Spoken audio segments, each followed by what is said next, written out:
আসসালামু আলাইকুম। মধুর আমার মায়ের হাসি, চাঁদের মুখে ঝরে, মাকে মনে পড়ে আমার, মাকে মনে পড়ে।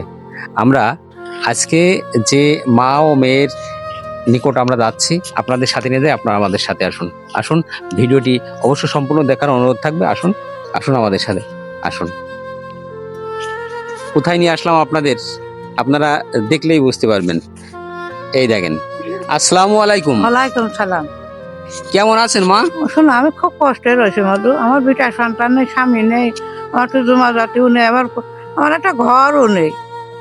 বাজার ঘাট করে একটু খাতে পারি না, ঝাল ভেঙে ভাত খাই, খুব কষ্টে থাকি আমি। আমার একটা বিটা সন্তান কেউ নেই আমার একটু বাজার ঘাট করে দিবা তোমরা।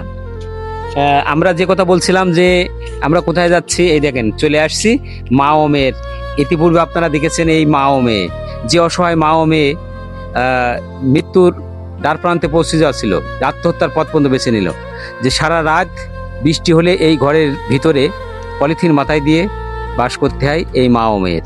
এই সেই অসহায় মা ও মেয়ের আমরা নিকট আবার আপনাদেরকে নিয়ে আসলাম। এবং শুধুমাত্র খালি হাতে আসিনি, আজকে আমরা এসেছি এই গান্না ইউনিয়নেরই বিশিষ্ট ব্যবসায়িক সবুজ ভাই। এর আগেও তাদের পাশে ডাল, চাল, তেল, নিত্য প্রয়োজনীয় জিনিস অনেক কিছু বাজার সদাই দিয়ে আমাদেরকে পাঠিয়েছিল, আমরা সেগুলো দিয়ে গিয়েছিলাম। আবার এই সবুজ ভাই তাদের জীর্ণশীর্ণ, দেখেন বাস্তবতা কত বড় কঠিন, যে জীর্ণশীর্ণ অবস্থায় তাদের জীবনযাপন করতে হয়। দেখেন তো মা আর মেয়ের দিকে তাকিয়ে আপনারা কি দেখতে পাচ্ছেন, তাদের জীর্ণশীর্ণ এই অবস্থা। তাদের পরিত্যক্তা পোশাক যারা ফেলে দেয়, সেই সমস্ত পোশাক কুড়িয়ে নিয়ে আসে এই সমস্ত এই দুটো মানুষ পরিধান করে, পরে কত কষ্ট করে এদের বাস করতে হয়। আর আজকে আমাদের সবুজ ভাই আমাদের পক্ষ থেকে দিয়েছে, এ দেখেন এই বোনের জন্য দিয়েছে 3 পিস, এই যে বোন। আর মায়ের জন্য দিয়েছে শাড়ি, ব্লাউজ এবং সায়া। এই যে মা, এইগুলো আজকে সবুজ ভাই পাঠিয়েছে। আমরা সবুজ ভাই না, শুধু সবুজ ভাই তো আছেই, এবং প্রবাসী ভাইদের কাছে আমাদের অন্তরের দাবি যে মা ও মেয়ের দিকে একটু সুদৃষ্টি দেওয়ার। যেহেতু আমরা চাই যে এই ঘরের একটু সংস্কার কাজ করে দিতে। এই ঘরে দেখেন যে বর্ষা মৌসুম চলছে, ঝমঝম করে বৃষ্টি প্রতিদিনই পড়ছে। বৃষ্টি পড়লেই সমস্ত বৃষ্টিতে ভিজে একদম স্নান হয়ে যেতে হয় তার ঘরের ভিতরে। পলিথিন মাথায় দিয়ে মা ও মেয়ে বসে থাকে সারা রাত।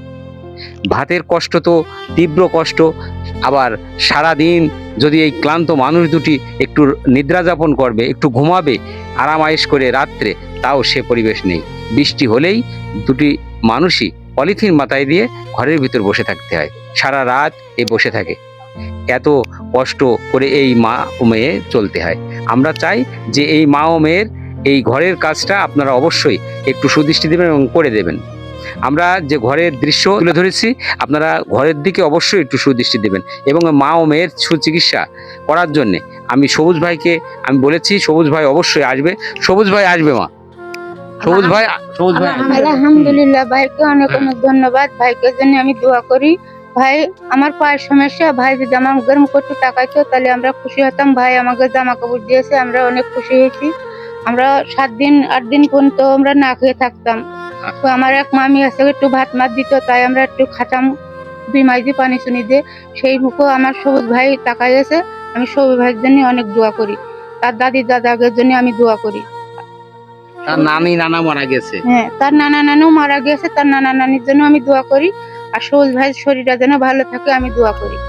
আমি নামাজ পড়ে আমি সবুজ ভাইয়ের জন্য দোয়া করি, আল্লাহ যেন সবুজ ভাই যেন ভালো থাকে। সবুজ ভাই আমাদের মতো নেতিম মানুষের পিছনে যেন থাকতে পারে আমি দোয়া করি। আলহামদুলিল্লাহ, আলহামদুলিল্লাহ।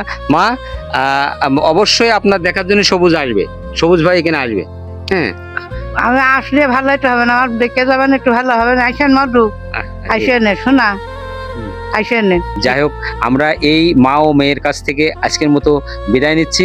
তবে আপনাদের কাছে আমাদের অন্তরের দাবি রেখে যাচ্ছি, আপনারা অবশ্যই এই অসহায় দুটি মানুষের দিকে সুদৃষ্টি দিবেন এবং তাদের দিকে একটু সাহায্যের হাত বাড়াবেন। এই ঘরের কাজ যেন একটু করা যায়, আপনাদের সহযোগিতা পেলে অবশ্যই তা সম্ভব, আপনারা অবশ্যই করবেন। আর এই পাশে যে প্রতিবেশী আছে, আমি তার একটু কথা নিই যে কি হালে চলে। দেখেন, অসুস্থ মানুষটি কথা বলতে পারে না, গুছিয়ে কথা বলতে পারে না, কানেও শোনে না, কানে কম শোনে। আর এই বোনটিও অসুস্থ, আমি তার একটু কথা নিই। আপনি একটু কথা বলেন তো, আপনি একটু আসেন। দেখেন কত কষ্ট করে। এদের সম্পর্কে একটু বলেন তো। এদের সম্পর্কে এরা মা মেয়ে খুব কষ্ট করে, দেশে প্রবাসে যে যেখানে আছেন তারা সবাই অবশ্যই এগারের দিকে থাকবেন। এরা প্রতি শনি মঙ্গলবারে হাট হয়, এই বৃদ্ধ মানুষটা হাটের রাস্তায় যে দাঁড়িয়ে থাকে, তা অথচ কেউ এদের পাশে 10টা টাকাও দেয় না। তাই একমাত্র এরা সাহায্য করতে পারি প্রবাসী ভাইরা করবে। আকরাম ভাই, সবুজ ভাই, ওনাকে অনেক অনেক ধন্যবাদ। আর ইগার পাশে এই যে নতুন বস্ত্র দেওয়ার জন্য অনেক অনেক ধন্যবাদ। অবশ্যই একদিন শেষ না, অনেক অনেক আরো আশা করি আরো দেবেন, এগার পাশে থাকবেন। আলহামদুলিল্লাহ, অসংখ্য দোয়া থাকলো আপনার প্রতি। আপনার কথাগুলো খুবই সুন্দর। যাই হোক, সবাই ভালো থাকবেন। আমরা এই বাড়ি থেকে আজকের মতো বিদায় নিলাম। আসসালামু আলাইকুম।